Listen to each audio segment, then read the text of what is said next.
Hello bachcho, let's see the question. So the question says that a trolley is pushed along a road with a force of 400 Newton through a distance of 60 meter in 1 minute. Calculate the power developed. So question में हमसे क्या पूछा गया है, हमारे पास एक trolley यहाँ पर गिवन है। ठीक है, इस ट्रॉली को हम पुश कर रहे हैं। ठीक है, रोड पर इसको पुश किया जा रहा है और कितने फोर्स से आप इसको पुश कर रहे हो, दैट इज 400 न्यूटन। और कितना डिस्टेंस तक पुशिंग फोर्स आप अप्लाई करोगे, 60 मीटर। और टाइमिंग्स आपको दे रखा है बेटा 1 मिनट। आपको यहाँ पर क्या करना है, जो पावर डेवलप्ड होगा वो पावर आपको यहाँ पर कैलकुलेट करना है। So what is the key concept here, देखिएगा, बड़ा ही सिंपल क्वेश्चन है।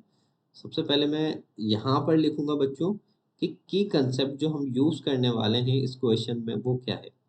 इधर देखिएगा बच्चों, की कंसेप्ट इक्वल्स टू, की कंसेप्ट बेसिकली यहाँ पर that is the formula of the power. So power क्या होता है बच्चों, work done per unit time और rate of doing work.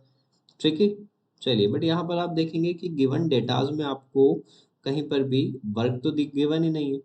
Work नहीं गिवन, बट आपको पता होना चाहिए कि वर्क क्या होता है। Work is the force into displacement. ठीक है, अपॉन टाइम। अब आप देखिए क्या क्या आपको गिवन कर रखा है। सो मैं यहाँ पर लिखता हूँ बच्चे क्या क्या गिवन डेटाज हमारे पास है। तो सबसे पहले तो हमारे पास है फोर्स। फोर्स है हमारे पास 400 न्यूटन। डिस्टेंस है हमारे पास 60 मीटर। और टाइम हमें दे रखा है that is equal to 1 minute, या फिर मैं इसको 60 सेकंड्स भी लिख सकता हूँ बच्चों, because the SI unit of the time is second. That's why मैंने यहाँ पर 60 सेकंड लिखा है। चलिए, अब अपन इसको स्टेप बाय स्टेप सॉल्व करना शुरू करते हैं। सबसे पहले फोर्स का वैल्यू मैं यहाँ पर डालता हूँ। ठीक है, फोर्स कितना है यहाँ पर 400 मल्टीप्लाइड बाय डिस्टेंस कितना है, दैट इज 60।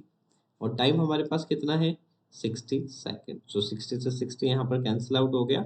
आपके पास पावर यहाँ पर फाइनल कितना आ गया बेटा, दैट इज 400 जूल पर second. Okay, so that is our answer. Okay, I hope you understood it well बच्चों. Okay, best of luck, thank you so much.